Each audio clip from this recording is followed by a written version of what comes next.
waxaan ku yidhi yaa sixray gabadhan gabaraa sixirtay xaggee laga soo sameeyey afgooye yaa soo sameeyey nin la yidhaahdo maxamed axmed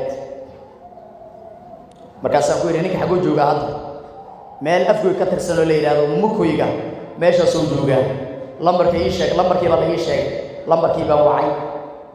markaasaan ku yidhi asalaamu calaykum wacalaykum assalaam sheekh maxamed axmed miya markaasuu ku yidhi haa sheekh waa kuu baahanahay danaan kaa leeyahay muqdishoan kaaga soo muraaday afgooyaan joogaa adigaan kuu baahanahay xaggee joogtaa markaasuu yidhi mukoygaan jooga xaggeen joogaa wy mukoygaan joogaa isla markii nimaan wacay oo ka tirsan jamaaca tabliiq oo aan aad saaxiiba u ahayn joogay afgooye maamulka afgooye ka jiran aad isugu ficnaayeen waxaan ku talagalay marka maamulkii dhankiisa inaan u maro ninkii in la ii soo gaanjeeyo in la ii soo xiro ninkii wuxuu yidhi waa maqanahay hooyadeedu xanuunsana waxaa la jiraa buu yidhi guracey ninkii gacanta ku haynaa tilmaamihii shaydaanka bixiyey iyo ninkan tilmaamihii uu bixiyey way iswaafaqeen mootadii baan ka digay 2 rakac baan tukaday waxaan yidhi ilaahayow ninkan daalimka ah ee mujrimka ah ee munaafiqa gaalka ah ee reerka muslimka in muddo dhibaateynayay ilaahayow waxa uu ku jiro haddii wax adi aadan raalli ka ahayn ay yihiin waxaan yidhi ilaahayow galabta gacanta waaba ii soo gelisay hayga fakiin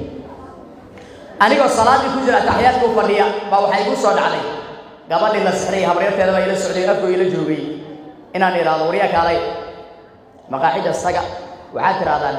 shaax iyo cabitaan waxbaa rabnaa markaad ka cabtaan waxaad tidhahdaan war waxaan u soconay wadaad la yidhahdo maxamed axmed oo wax fiiriyo wadaad ah wadaadkaasaa meeshana loogu soo tilmaamay noo sheeg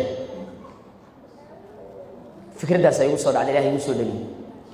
maqaaxidii bay galeen hadalkii bay dhaheen gabadha meesha u joogto oo marketin u ah oo dadka u aruurisa maqaaxidii markay tii war ninkaasaa rabnaya meel noogu sheeg war naahiblaaye kaalay bal shiikha ninkaan naagtaan nala shaqaysa shiikh kaale shiikhay rabaan balugey gabdhihii waa labada sixroolkaa loo fadhiisiyey xaggee loo fadhiisiyey sixroolka way la sheekaysteen gabadhii la sixray maana habaryarteedba waxay tidhi warni anugu naag baa lila guursaday muddo 3 bil kahor ninkii animabii arkaya bay tidhi naagtaasunbuu arkaya ninka he anima arkaye naagtaasunbuu arkaya haye marka waxaan rabay ninkii la ii soo jeediyay aan rabay markaasuu soo jeedisa mise wax kale ma soo jeedina war wuxuu yidhi haddaad rabto nafta la dhaafsinaayo yaa dhaha ninka saaxirkaa dhahay markaasay tiri walaalow ninka waa jeclahay ha iga dilina asay tabar uma haye ya bal ii soo celi kaliya bas markaas wuxuu yidhi okay diyaar waaye lacagaa lidinka rabaa oo ah $57 gabadhaas sicirka waxaa lagu samaynayay $57 way soo wacday waxaan idhi ma la heshiisa shiikhahaa meeqaa kula heshiisa war 7 hana laga reebaan ku yidhi 50 bixeenna 7 hana laga reebo 50 bixeenna 50kii baan u diray 50kii markii loo diray wuxuu yidhi marka dardaaran buu soo siiyey dardaaranka uu soo siiyey waxaan ku dhex arkay aniga hadda cilmiga cilaajka markaan toos u dhex galay kitaabkaa baan ku dhex arkay الصارم البتار في التصدي للسحرة والأشرار qof walba makaatiibta magaalada muqdisho waa ka doonan kartaa waadna fiirin kartaa dardaaranku sii muxuu ahaa wuxuu yidhi ninka waxyaaba oo jirkiisii cilaaqaad la yeeshay aan u baahanahay haddaad ii keeni kartid ii keen sida fanaanadiisoo kale camaamadiisoo kale ama wuxuu isaga ku shallaystay adigoo wax jirkiisii cilaaqaad la yeeshaan rabaa ninkaan la rabaa moogtaan la soo jeediyey waxay tiri diyaar waa ka soo tagnay waxaa maqribna loogu gaaray afgooye waxay yidhahdeen waa hooyanaynaa intee hooyanaynaa muqdisho meel loo socdo ma lahan baan ku yidhi muqdisho maahane afgooyaan seexanaynaa واي هاي بالي موطد ساو صارنين هل ساعد بري جارت وحاري انك حي مقدش نادي النه maxaan idhi nakaxaya muqdisho naadina carbiska marka la marayo waxaan yiraahdana waraaho siinka dad ma gudbi karnaa bartaan seexanayna waa habeen weyn laamiga dhaxdiis markaas gabdhii wuxuu yiri sheekh muwaalanta anaga daaba noo xiran man daakina laga furto halkan lagu farxumeeyaa qabtaa waxa ilaahay qadar marka loo mooto bajaaja wada mid kamid ah walaalkiisiiba waxa tagnaa carbis gabdhii meeshay seexdeen aniga mootadii baan seexday laamiga dhaxdiis laamiga dhaxdiis mootadan seexday carbiska dhaxdiisa inta maxaa dhibaatadaas aan u sameeynaya oo naftayda aan u cadaabaya in ilaahay subhanahu wa ta'ala uu arko shaqadan in isaga dartiisa aan u wado iyo inay iga tahay laqdabo iyo waxaan daacadnimo ahayn culimadu waxay yiraahdaan waxaan u maleynayaa imaam shaafici uu ahaa gabay uu qaaday uu ahaa بقدر الكد تكتسب المعالي فمن رام العلا سهر الليالي ومن طلب العلا من غير كد أضاع العمر في طلب المحال صلاة الصبح الأدمي سمعت بجات هي صارنتها أديك تقول في صلاة الصبح وآذانتي صلاة يا ماشي كنت كذي قبله بقى صوب حين ماشي اللي يقول يمد وحان إذنك أفقو يقول الله من إنسان أنا مقدشا هذا أيام إذا حاجة كلها من إنسان أفقوي أنا كان حاجة هذايا وحيدنا الشيخ سحرولي ما كعبستي بعيدين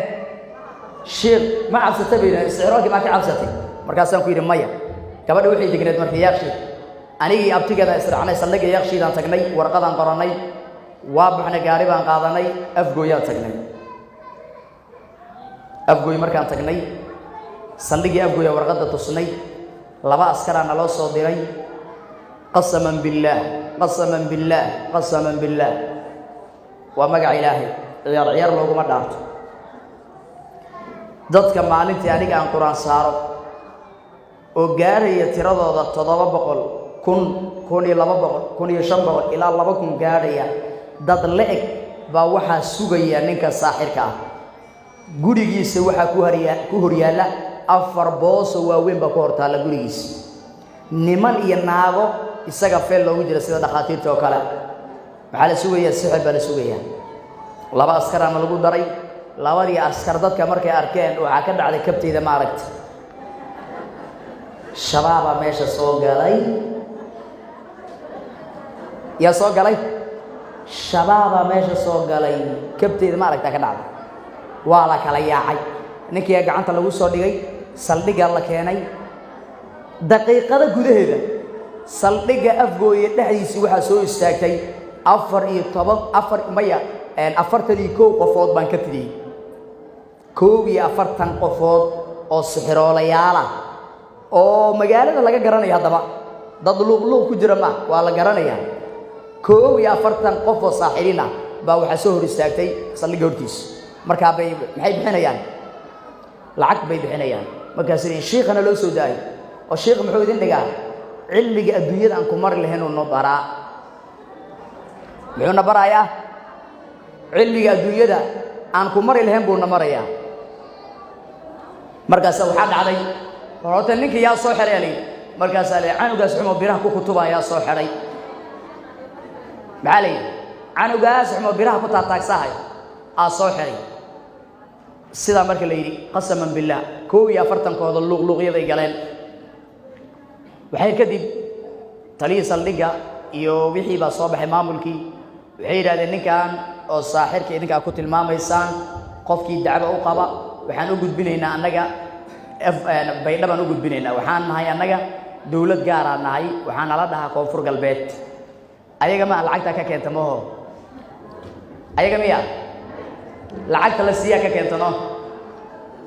saasmi aha hayo way aniga waa soo baxay waxaan soo aaday CID soo aaday niman qaraabanahay oo maxamed xuseen la yiraahdo meesha joogo markaas uu arkay Sheekh Abdallah hay waxaan ku riniyahow meesha waligeed dan igama soo gal maanta dan iga soo gashay waxaan rabaa nin baa rabaa oo gabar walaasheeda dhibaateeyay in la ii soo xiro ninkii warqad baan u qortay saldhiga Yaaqshiid وحالي إني أنا قبل بنادري من نقان كونفور قلبي أنا الله لها وحارب ما دام سي جديد أنا يتاعي صومالي ولا ندم باريس ترى وحارب ورقد اللي يقول ورقد حال إيسا قرر دربلا هل عبد بلان ولا يقول صدري نكي السيد ميت أو كلا أحد حرام بعد بلان اللي يقول صوري سوي الحري هاي سيد ميت أو كلا يسقى أحد حرام بعد بلان اللي يقول صوري وأنصوك حي وحن كاني سيدي وحنا ملاينا يا أفر بلاد ما ماشي لقوهاي بركي كو وحي وقرتي مرلبات دين حسودي وحي نو ينكرو نكا يسقى دواقس العقنا ما نهيني أدان العقنا هين لها نكاس إلى ميل في عن ولي يرى ما بغشين ورقالة قد يوجري قروينتا إيه كان ساسلون يجري يا ورقالة يوقالة قد يوجري قروين باشا قروينتا اللي إيه كان نندق على هي السعدانة هلا نكاس ولا تكسلها ومدى مسلمين نوصل بالليل مع الأسف حالته سيدا ما تيتامي سناهي